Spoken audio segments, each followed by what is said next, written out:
So I think we're ready to roll. Hi, everyone. For those that don't know me, I'm Megan Stiles. I'm a faculty member in the ENS program, which is now in the School of Integrated Sciences, Sustainability and Public Health. I've been here at UIS for 11 years. It looks like there's a comment. Maybe people are just saying hello. Let's see what you're saying. Oh, just chatting about why this is interesting. Very good. So thanks to Lucia and the Office of Research Administration for giving me an opportunity to tell everyone about Brasillinois today. Some of you may have heard about Brasillinois, some of you may not. If it's a little bit of a strange word, it's because it is made up, of course. So the folks that are really the leadership within Brasillinois came up with this name in the back of a bus on a U of I system tour in Brazil a couple of years ago, and it stuck. And so I'm going to tell you a little bit about what this is and how you can get involved and what it means when you get emails from Lucia or from myself that reference Brasillinois initiatives. Maybe I'm going to tell you that. If my slides aren't advancing, just yell at me. So what is Brasillinois? It's part of a university system level initiative that was launched in 2024, but it's part of a larger initiative on the part of University System President Tim Killeen to push to establish international partnerships. I'm just going to look at this chat again to make sure that you're not telling me that you can't see my slides. Oh, no, that's just Carissa saying that she shared the slides. Excellent, thank you.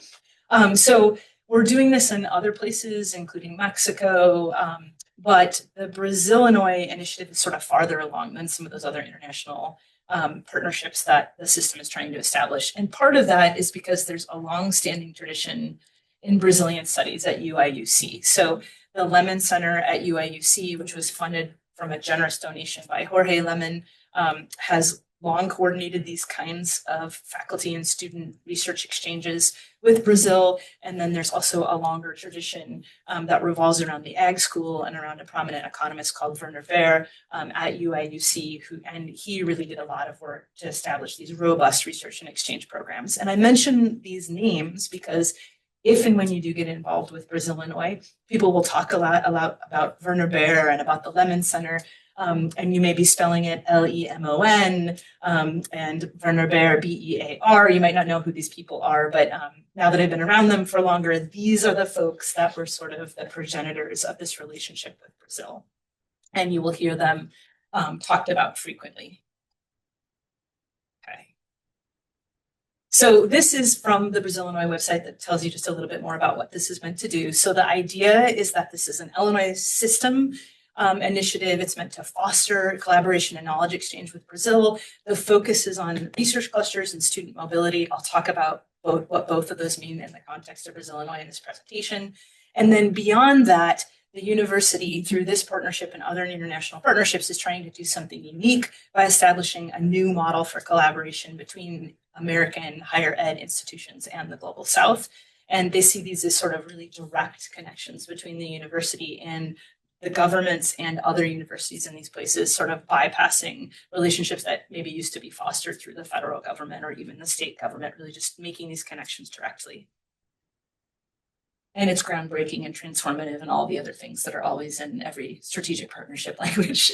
So how did I get involved? Who am I in all of this? I often ask myself that question. So in January of last year, I received an email inviting me to be part of this Brasillinois system delegation to be one of the UIS representatives on this. I was very excited to receive the email, but I was a little bit surprised. I asked my wife if I could go and participate, and she told me yes, but make sure that it's not a phishing email first. And I've talked to other people who have been invited to be part of some of these system level initiatives, and it's often sort of a pleasant surprise, but it means that it's important because it means that we as faculty and students at UIS are on the systems radar, and it's indicative of President Colleen's commitment to making sure that UIS is as integrated as UC and UIC in these kind of systems level initiatives. So I was honored to be a UIS system representative to this. What we were doing on this delegation was flying all over the country in a whirlwind weeks with a lot of time spent on buses and airplanes.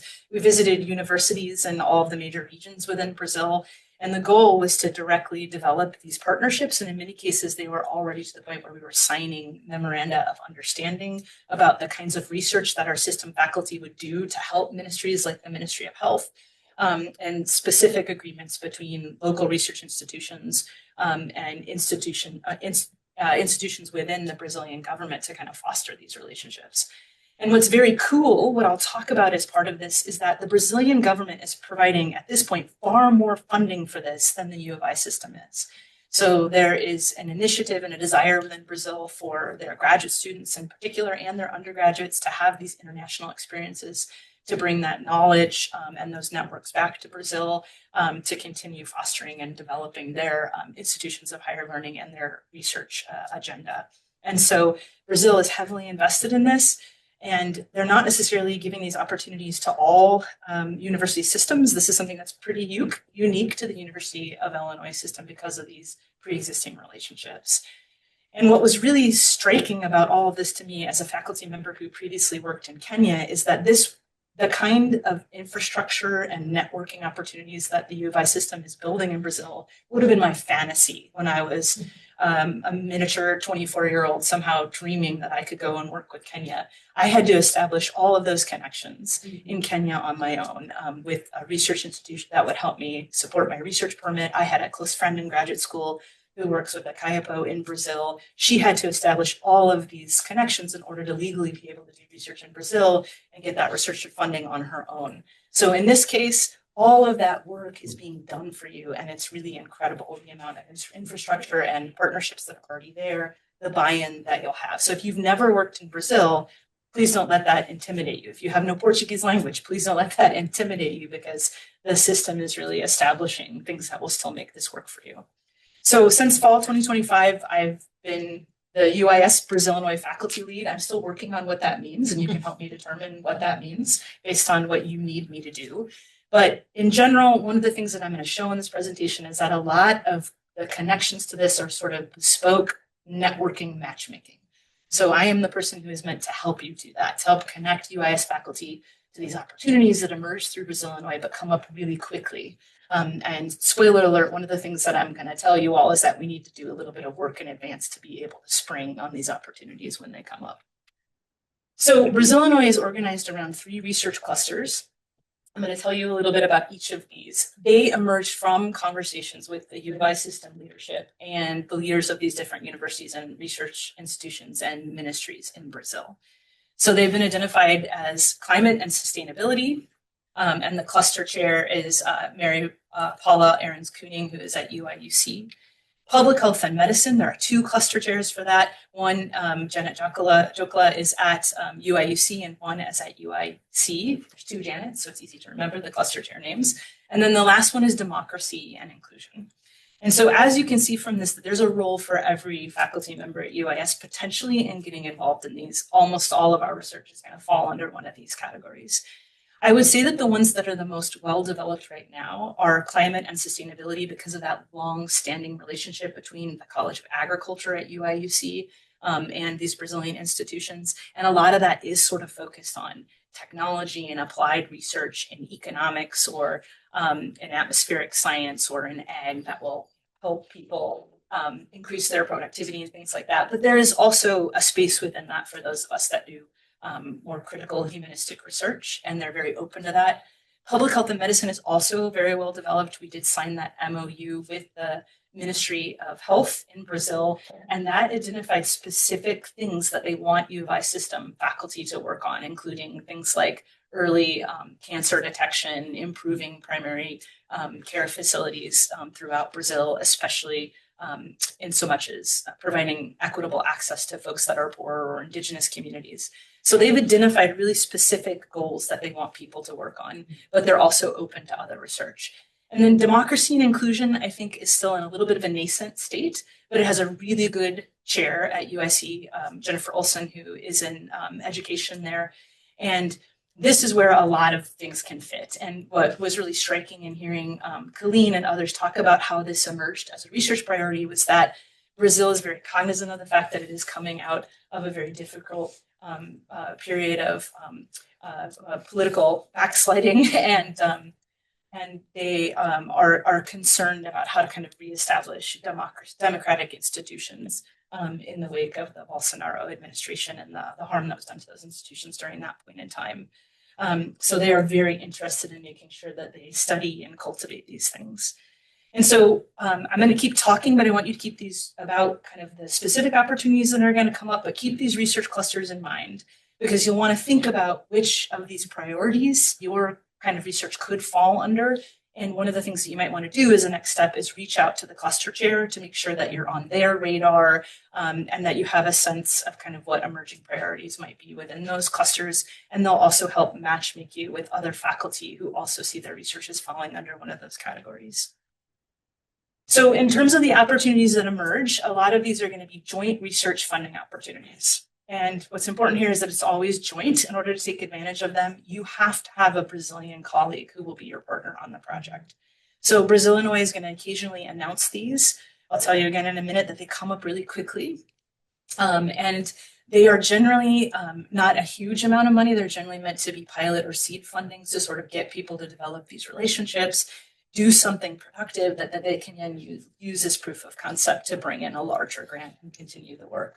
So as an example, in December of last year, there was a funding proposal that I'm going to tell you what Pepsi means in a minute. That was for $20,000 from each, the Brazilian partner and the UIS system partner. So you could have gotten about $40,000 total, depending on the kind of work you do. That may or may not be enough to fund it.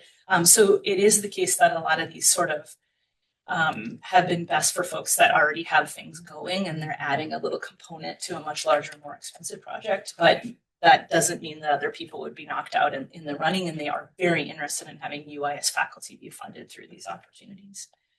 So you'll notice that there's some alphabet soup even in that call for the funding. So I just want to give you a little bit of background for understanding what those acronyms mean when these calls come up. So in Brazil, each Brazilian state, Brazil is as large as the United States and is organized as a federal system around these states. Each one has its own funding agency that works sort of like the NSF. So they put out calls for research proposals, they review those proposals and fund that research. So there is an organization called CONFAP that coordinates the activities of all the state agencies. That's a federal level agency. But then you're going to see calls that come from these state level funding agencies. So when you see something and it has an acronym like FAPEPSI or FAPERGIS or FAPAM, feel free to Google that and figure out which state that's in and whether or not your colleague is at a university that is within that region in Brazil. So spoiler alert, also when I tell you about having to set up these research relationships in advance, you're going to want to think geographically about and ask your colleague about which of these agencies they would be eligible to seek funding from. So you'll see a lot of that. It's very confusing and intimidating at first, especially if you don't speak Portuguese to know what the acronyms mean. But essentially what is happening is that most of those acronyms refer to one of these state level agencies that is supporting funding within that particular region. Some of these are much larger and better funded than others. So you're going to see a lot of calls from the states that have Sao Paulo and Rio de Janeiro, because like the United States, there is uneven development within Brazil, and some of these organizations are much farther along than others in terms of being able to organize these calls for proposals, having a clear idea of what their priorities are, et cetera. So you may also see funding opportunities that aren't attached to the state funding agencies, but are attached to specific Brazilian universities and institutions. And so some of the work that we were doing on that U of I system delegation was to set up those partnerships. So we have a strong existing partnership with the University of Sao Paulo, a very strong existing partnership with Fiocruz, which is an incredibly cool organization that really specializes in health and biological research. But what I love as an anthropologist is that Brazilians tend to approach all of these things from a very interdisciplinary space. So even though Fiocruz researches health and biological research, there were geographers, historians, sociologists who were very much a part of those research teams. And so you might also see specific Brazilian public institutions like the Brazilian Agricultural Research Corporation sending out these calls as well. So again, you're going to see them from the state agencies, from specific universities, and sometimes from something like Embrapa that's looking for specific things focused on agricultural research. So the system is also working on a memorandum of understanding that with a university in Brazil that focuses almost exclusively on public administration and public policy. That MOU is going to attach directly to UIS because that's one of our strengths. So that will provide unique opportunities that are pretty much limited just to UIS faculty and students. This is still in development, and Ty, Dooley, and Bob Blankenberger, they also went on a system delegation to Brazil, and they're helping to coordinate that. So more information on that will be coming out soon. But I just wanted to share that that is in the works. And because we're so incredibly collaborative, even if you're not in that college, you can find ways to connect. All right, so one thing to note with all of these is when there are research opportunities through Brasillinois, the calls for proposals come up fast. You may have noticed this before. It comes out, you're not sure what it is, it's due in 3 weeks. So it's going to work best to identify partners in advance and be ready to apply for these and get connected to me and to Brasillinois in an intimate enough way, if you're really interested in this, that you have some advanced knowledge of what's coming down the pipeline. And now that I'm in this role, I'm trying harder to find out about those things in advance so that people will know what's coming. But that is a challenge with this, is that how quickly they come up. Okay, so that's research opportunities. The second big part of all of this is mobility. And so remember, that's because Brazil has this imperative to make sure that its students are having these international experiences. So there's a long existing sort of practice within Brazil that doctoral students are encouraged after they defend their proposal, but before they finish their PhD research, to go and do a period of research abroad with a faculty member at a foreign institution. So a lot of them go to Europe, many of them come to the United States, and because of the Lemon Center, there's a long-standing tradition of connection to UIUC. So these are often 6 months to a year. The faculty that have hosted students before will say that sometimes a student might only have 3 months to spare, but that because it takes a long time for them to get used to being in the United States, to get settled, to figure out how they're going to work on their project in collaboration, that you probably want to invest in the students that want to come for 6 months to a year. And then there's 2 ways to kind of handle it. If you get a question from a student who wants to take advantage of a sandwich opportunity, which is what it's called.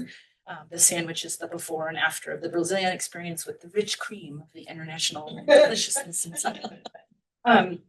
So you can that student will either potentially want to work on their own project, but have your guidance as a faculty member who might know theory or method that would allow them to explore it in different dimensions. Or they might want to get an experience working on a project that's relevant to their own, but is different. And you can set it up in whatever way is sort of meaningful to you. I'm told that the Brazilian PhD advisors do tend to be relatively hands-off during that period. So if you're worried about, too many cooks spoiling the soup, the Brazilian PhD advisors are excited for their students to have these opportunities and for you to really guide and mentor them during that period of time. So an example of one of these came up very recently. Some of you might have received emails about the CAPES program. So this is one of the MOUs that we signed in March. But this organization within Brazil, a Brazilian federal government institution, the Coordination for the Improvement of Higher Education Personnel, signed an agreement to send 350 PhD students to the U of I system exclusively to work with faculty.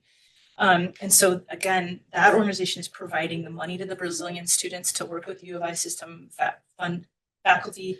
That funding covers travel and living expenses for them. It doesn't necessarily fund their research. So if their research is something that requires money for them to carry out, they would have to either bring that with them, or you would need to be able to provide that for them if they're not able to. So this deadline was in November, but if you see those, you might see them, we might start getting those requests now that we're becoming more connected to this outside of this call for proposals, because the sandwich opportunity is something that lots of students take advantage of.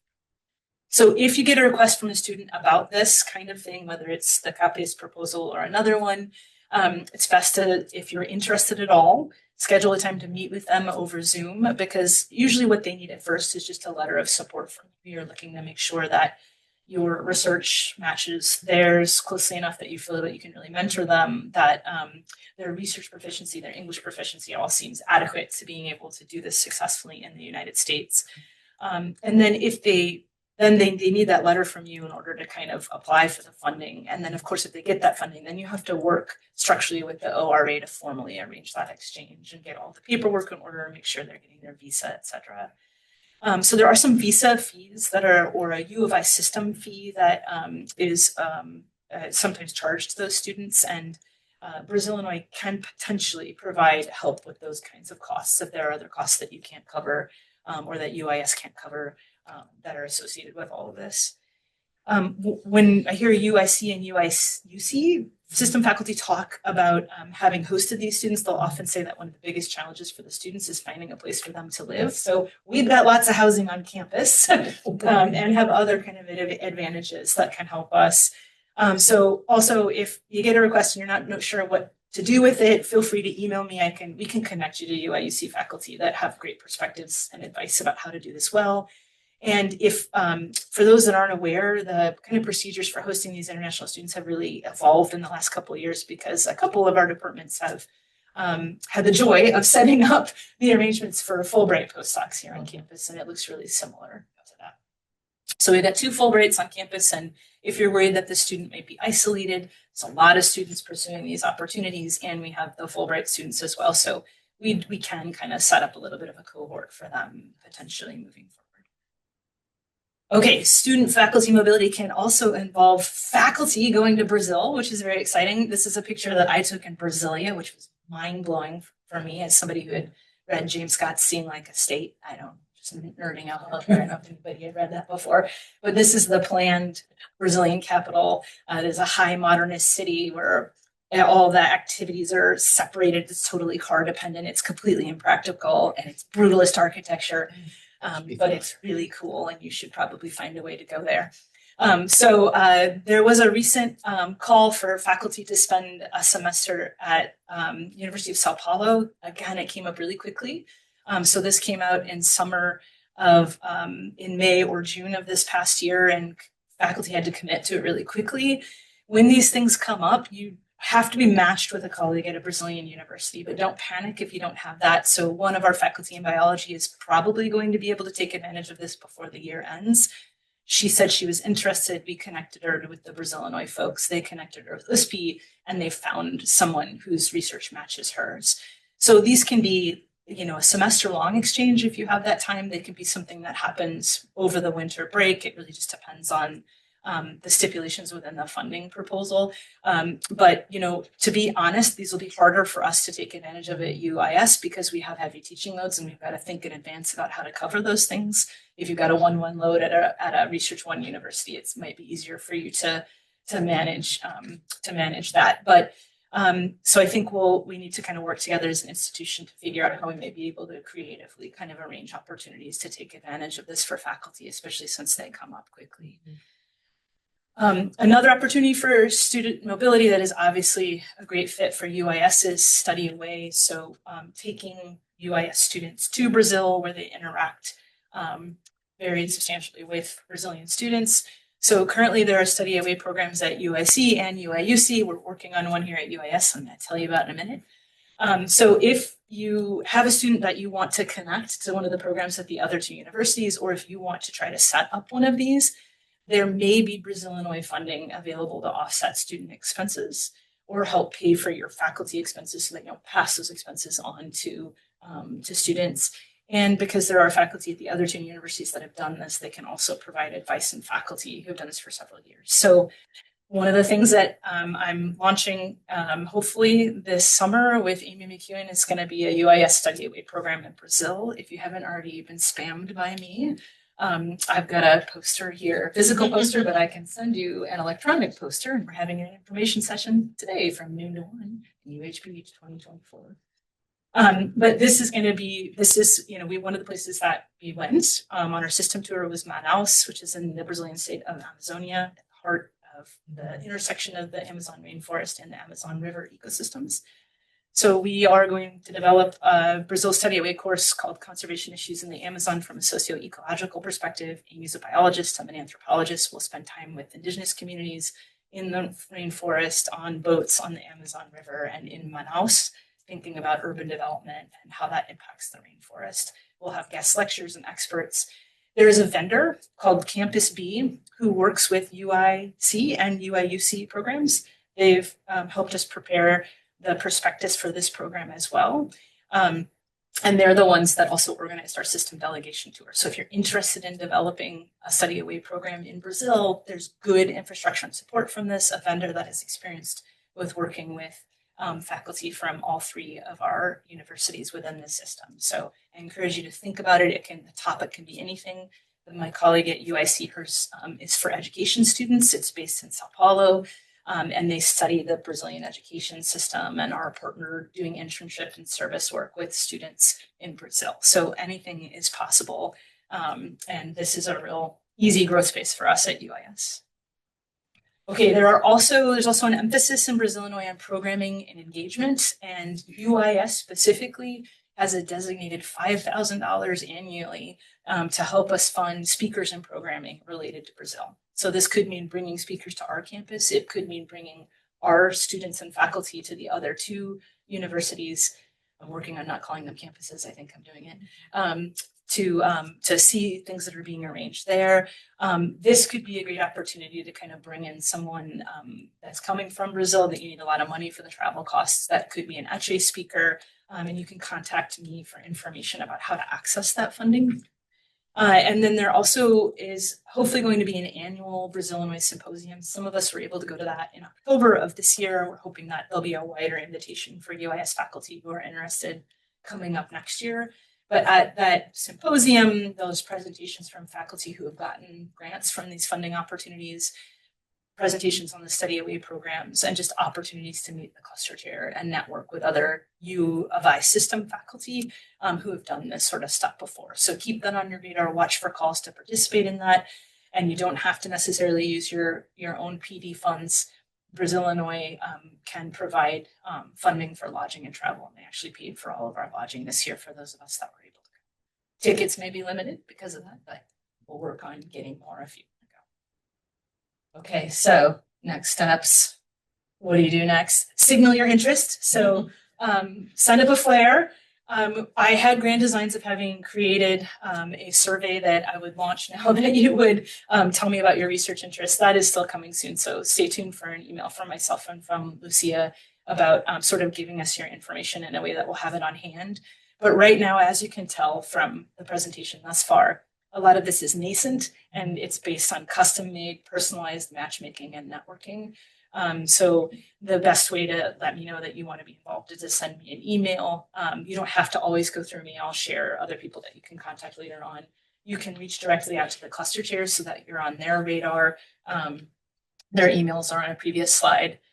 And then the big one for all of us, if we want to take advantage of this at UIS, especially since we have the structural issue of having a higher teaching load and need to plan farther in advance, is that we should identify colleagues in Brazil with whom we want to collaborate. So I've talked to some of you that have existing relationships, folks you know from grad school or a postdoc. Now is the time to reach out to them, say, hey, remember me, what you're working on? Let's do this thing. So start reaching out to people. If you need a new relationship, and the literature or the internet is not helping you get there, we can help you network. So one of the things that I've been very impressed with is that Jerry, who is a historian, who is the director of Brasillinois at the moment, and Pedro Halal, who is a Brazilian scholar who's literally famous. People would stop us in Brazil when we were touring with him to ask him about his public health efforts, especially during the pandemic. They know everyone and can connect you to people or to people who can connect you. So I'm happy to introduce you to them if you let us know what you're looking for. So what you would want to do once you find those colleagues, if you are trying to do this in advance, is develop the outlines of a project. You might even explore how you can use resources that you have already available to you to start developing that project, and then wait for the funding opportunity to be announced, or, look for advice, try to get forward knowledge of opportunities that are coming so that you're ready to spring on those.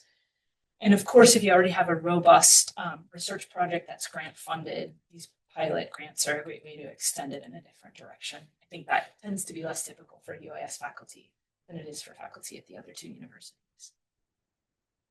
So we can also connect with U of I system colleagues, not just Brazilian colleagues who've hosted students, gotten funding, et cetera. And then I put the link here to the Brasillinois website so that you can contact Pedro and Jerry and all of those who are involved in this. There's also a Brasillinois staff who can also help to coordinate and connect you to these opportunities. And that's all I have. So I'm gonna stop there. I can leave my slides up, but I'm gonna make sure I'm monitoring the chat, and we'll see if we've got any questions. Just people chatting.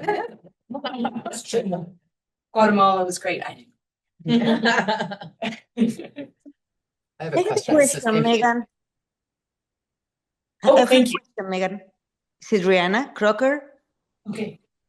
I have worked, with Brazilian colleagues, but it's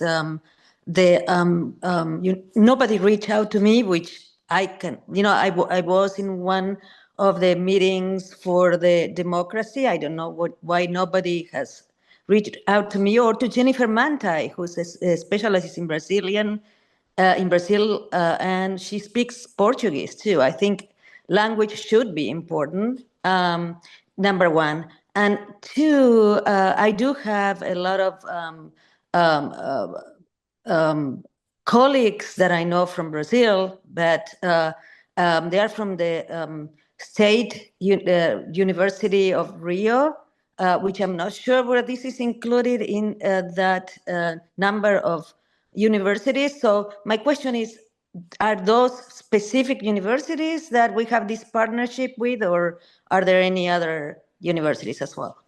Yeah, so two things there. First, apologies if you felt left out of anything. I did. Yeah. Forgive us as we're getting going. But I have noted both of your names down, and we're kind of building a list to make sure that everybody hears this stuff. And Lucia and I have worked out a way to make sure that everything is kind of coming out through the ORA, so that everybody gets access to everything. But then, of course, if you're on my radar, I can send a second and third email.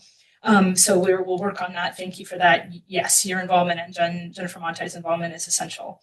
And then with the State University of Rio, I personally am not aware of a direct connection with that university specifically. However, anybody who's at that university would be eligible for those funding calls that come from the state research agency that covers that university. And there would be nothing to stop you from going ahead and solidifying that relationship and then reaching out to Jerry Davila and Pedro to find out what they can do to help you. Well, she contributed with me in a book chapter about 8 years ago, and we co-authored a book with a professor at the university and her colleague from the same university. So yeah, it's a pity that nobody, reached out to me or to Jennifer. She has done all the research in Brazil as well. I think we need to find people who are really knowledgeable about Brazil, and to make our case stronger here at UIS. Sure. Yes. And remember that nobody has reached out to anybody because this just started in 2024. And so nobody's been sort of like, years. Yeah, it's all going to the university. And then it was kind of coming out as lots of information that made it hard for people to figure out what it was. So that's part of my role, is to try to make sure everybody knows what it is and is more included. So we're trying to fix that problem. Yeah, and make sure to reach out to Jennifer Manta as well. Absolutely. Thank you for that feedback. I have my notes right here. Okay. I forwarded the announcement about this morning's session to Jennifer last night. Okay. So she knows about it. But yeah, she has some information that would probably be helpful. Yes, that would be fantastic. And I look forward to making sure that folks know that you already have that relationship, Adriana, and trying to make sure that see what Brasillinois can do to help make that, continue or make it more fruitful or fund that research. And then I know Dean Wallace has a question in the room, so I'm going to take that. Sure. And this might be too fine-grained, but I'm thinking about faculty who are thinking about planning and exchange and how we loop in, at what point we bring in their chair and then their dean, because there is, as you say, we have to think about what this means for scheduling, what this means for other things. So yeah. I'm just thinking, like, in what sequence do we need things to happen in order to make sure everything is smooth? So that's a really good question that I don't know if I know the answer to, but probably not yet. I was thinking about that on the way here, that, an obvious way to make it happen smoothly is if you have a sabbatical coming up, or if you know that you have an NIA. I don't know whether the next union contract will have those CBA NIAs, but if you know that you have an opportunity, or if you have a grant been able to buy yourself out. And I'm just thinking, at what point does a conversation happen to say, I think I may want to do this? Yeah. So I think, right? Because I think if we get way ahead of it, we have a conversation, we're probably going to be in a better position to figure out how to be supportive rather than like, oh my God, this is happening and now we have a problem. Yes, and so that's what I was building up Yeah, to. got it. But Sorry. I'm going to repeat your advice. So the dean in the room has suggested, which I think is great advice. That Another question. I think we should. I know that the political science department has a master student from Brazil, for example. He's doing his thesis online, so a big good way for you to start looking into whether there are students already at UIS that can be tapped on. And I know these are proficient Portuguese speakers too. I think it's important that the language should be, emphasized. It is important. Many Brazilians do not speak English. So it'll be good to have that proficiency. Thank you for that. And so just to finish what we were saying too, that if faculty want to take advantage of an exchange, perhaps emerging best practice could be that you would talk to your unit leader, you would talk to your dean ahead of time. And, as soon as you know that that's something that interests you, and talk a little bit in terms of forward planning, if you were able to take advantage of one of these opportunities that comes up on short notice, what would that look like? And whether or not your college might be able to provide any kind of support in the form of an NIA or moving your classes online for a few weeks, or just sort of get your ducks in a row in terms of how you would manage stepping away from your teaching load if that is part of that, so that you can get that done. So Miriam Wallace is suggesting that, and I think that's good advice to talk about it early and often. And then I've also noted your comment that we have current students working here. And my comment earlier, Adriana, was about not needing to support Portuguese, was mainly just to reassure people that they can begin to get involved with this, and that they can also, depending on the kind of research that you do, if you have a Brazilian colleague that is, for instance, analyzing viral disease outbreaks and you're working with data sets,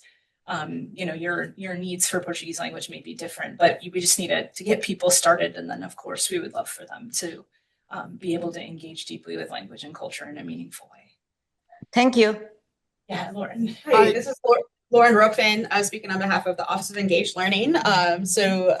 Dean Wallace had mentioned the word exchange. I'm putting it in air quotes because we view the word exchange as students going to Brazil as we accept students from Brazil. And so that's not really what the Brasillinois program is for this. So I just want to clarify that this Brasillinois program is really talking about the sandwichy. Am I doing that right? The sandwich program, right? Of bringing in those PhD students, or a undergrad UIS short-term study away program, or sending faculty to Brazil. So those are the three options, not really adding another university as an exchange program. Right. And just for the recording, and in case folks at home couldn't hear that, Lauren is just saying that we need to be careful to use the word mobility, which is how they're defining it, because mobility means that ideally we have people going both ways, but it's not always a one-to-one exchange where if I go, someone comes to my place, in the way that the Office of Engaged Learning thinks about the meaning of exchange. Yeah. Although we could certainly work towards those sorts of things in a more robust way. But right now, we're really just talking about mobility, and that we should be careful with the way that we use the terms. Thank you for that intervention. Yeah. As we move towards, hopefully, more of these mobility students coming here with the PhD students, this is more of a granular question, but have we worked out some issues with the housing? Because you talked about how housing is, we have more housing, but there have been some real issues with people coming in and finding housing, quite frankly. On campus. Exactly. Are we kind of working towards finding some? Yeah. So the question from the audience is, if we're going to host students and things like that, how well are we doing right now with finding them housing and things like that? I think that this is in its infancy, and that we would probably want to talk more to the folks that have hosted the Fulbright scholars in the last couple of years or so to see the state of things. And then that housing that we have available on campus will hopefully disappear as our enrollments go up and we have tons of on-campus students. So we might, that's a good thing to think about, to work in advance about thinking about the options that we would have, the recommendations, so that if we're going to do this in a really robust way, and it's not going to be kind of piecemeal, that we would have a set of good recommendations for students. I believe the student that reached out to me said that he will have a $1,300 a month housing allowance. So and it doesn't have to be on campus, That's pretty obviously, nice. but. Yeah, it's that's pretty nice. And How common that is, or if that's the. Exactly. yeah, Maybe and they you had much better can, luck we with would have a options. window on that depending on the call. You can pull up the call. Sometimes they're in Portuguese, and so you would need to translate them, but usually it will define the funding structure and you can kind of verify whether. Yeah, but it's another thing. So Devin has said the student shared with him how much money they would have for housing. So that might also be another important thing to ask the students in the call, what is your understanding of the funds you would have available? Because then you can help them figure out whether that'll cover rent and living expenses in a real way. Another question from Lauren. Yes, I think I know the answer to this, but I first wanted to thank you for hosting this webinar and explaining it very well of what we learned from the symposium, and especially the acronyms, alphabet soup, and providing some resources here. My question is there a website that we can go to see this? So that is the last link here. It leads you to the team biographies page on the Brasillinois website. But if you click around within that, that's the Brasillinois website. It is not that well developed right now, and I think the team is working on providing more robust information. And then another goal that we talked about at UIS was having some kind of a UIS forward-facing page so that when students are looking for these opportunities to work with us, they know where we are. So I think it is easier for them, frankly, to find faculty at UIUC Sure. and understand what their research is. But a lot of our pages, our faculty pages especially, Yeah. may not tell anyone that much about what we do for research. And we are responsible for updating those. So Ourselves. I should make a public announcement. Make sure that when they click on your directory entry, they don't just see your picture from 15 years ago. Yeah. So if keeping those up to date is going to be the only way, but Google doesn't really crawl those pages anyway. So we need to create a public facing website that comes up in searches. So I'm writing that down. I've written that down before, but And just a brief comment. I already have been talking with web services, so we're working on that. yeah. Okay. I knew it was in the works. And then it was a Yeah. question of like, yes, we're gonna Yeah, have we're it. working on Yeah. that. And we are going to try to, have a structured way of collecting information from you about your research, what you are comfortable having shared on this website. But we're not going to pin everybody to Brasillinois. It would really just be the people that have an interest in being contacted for these kinds of opportunities. And you're already showing. There's a question from Hinda. Do we have any other Portuguese language speakers at UIS? I do not know the answer to that question. Juan raised his questions in the chat. Yeah. Question. Hi, Megan. Yeah. Oh, sorry. Yes. Hi, Hua. Yeah. Thanks for the great information. I really enjoy it. I do have a question because I was thinking about the language issue. Based on your experience, most faculty, can they speak English, or that we have to speak their native Portugal when we try to collaborate with them?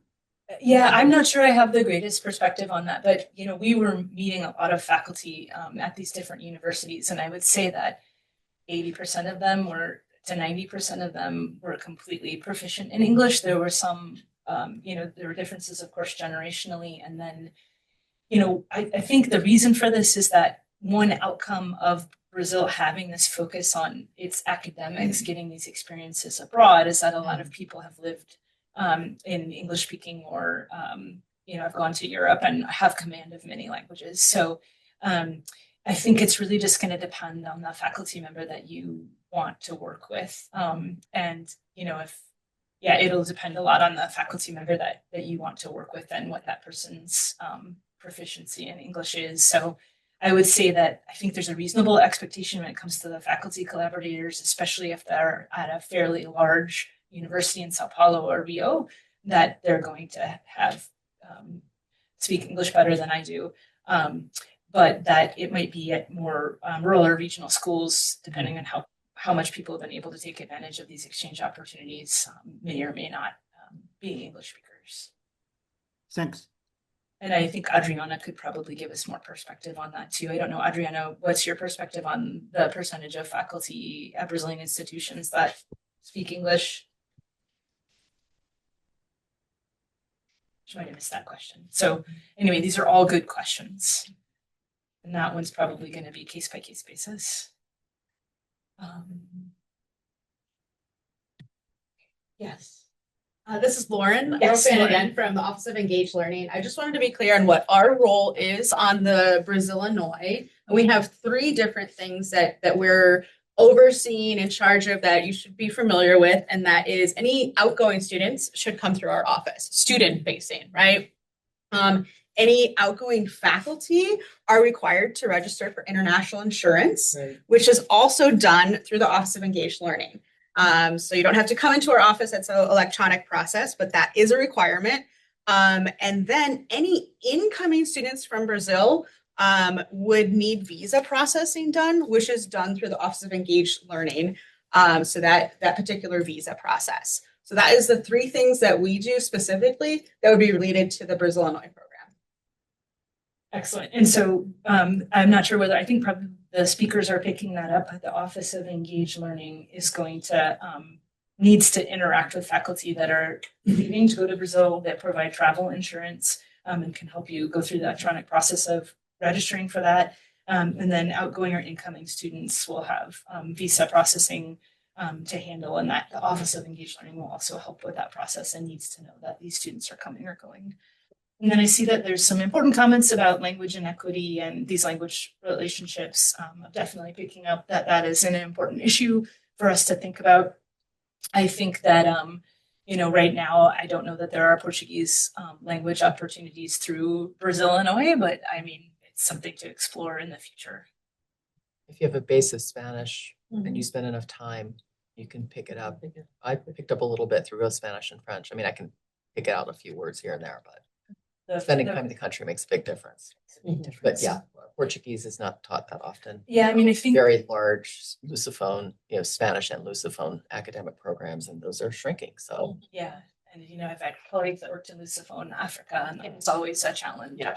So I think one thing that is really important to note here, especially with language proficiency, and like we do want that this is all meant to emphasize the initial stages of a relationship that is meant to be deep and long. So these are seed grants and networking, not for one-offs. But I think the desire is to create relationships at the faculty level, at the student level, that are lifelong and career long. And obviously the gradual development of that cultural and linguistic understanding is an ideal part of that. Megan, is there anyone anywhere in the system that's brought in like external partners in this thing? Thinking like other nonprofits or state agencies to enhance the opportunities for people coming, or to Boy, that's a really good question. I don't know the answer to that because there is this long history of all of this collaborative research at UIUC. So I would imagine the answer is yes, especially with private entities in the agriculture college. The ag stuff, I assume there would be. But sort of the nonprofit stuff, yeah, if we wanted to get people involved in environmental justice issues, for instance, and yeah, that's a really good question. So I think that would be a really good thing to throw out to the cluster chairs, to ask them to maybe organize folks that have done that, to talk about how to do it well if it has happened. So that's a really good question. Yeah.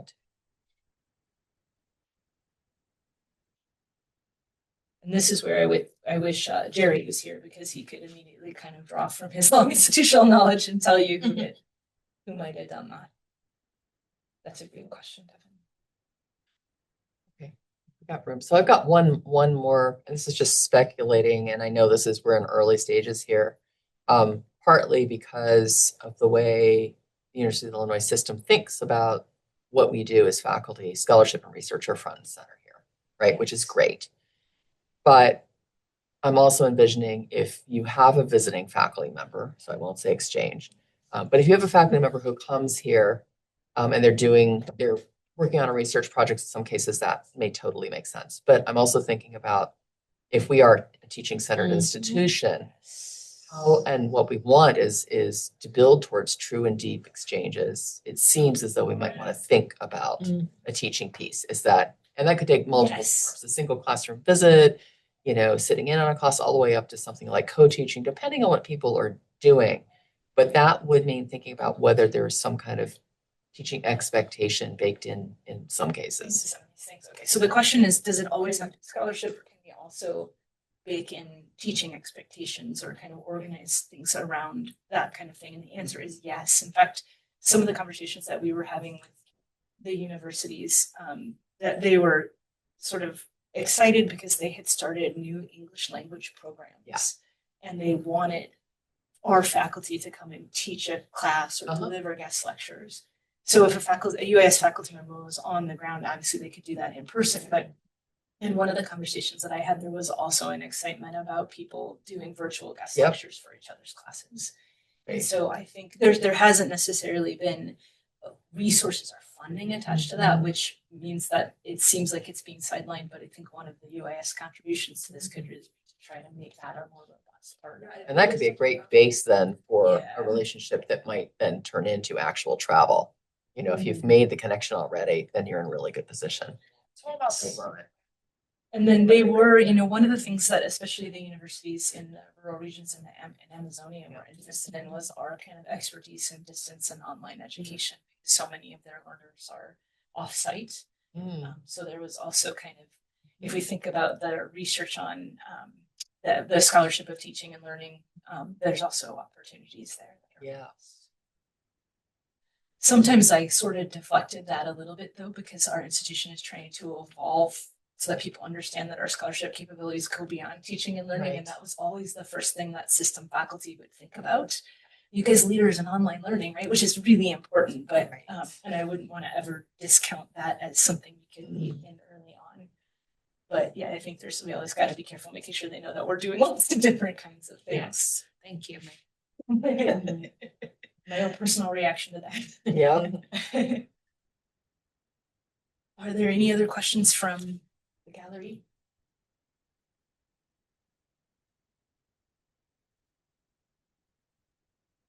I'll just add for the group that when I got the Brasillinois query from the PhD student in Brazil, I thought it was spam.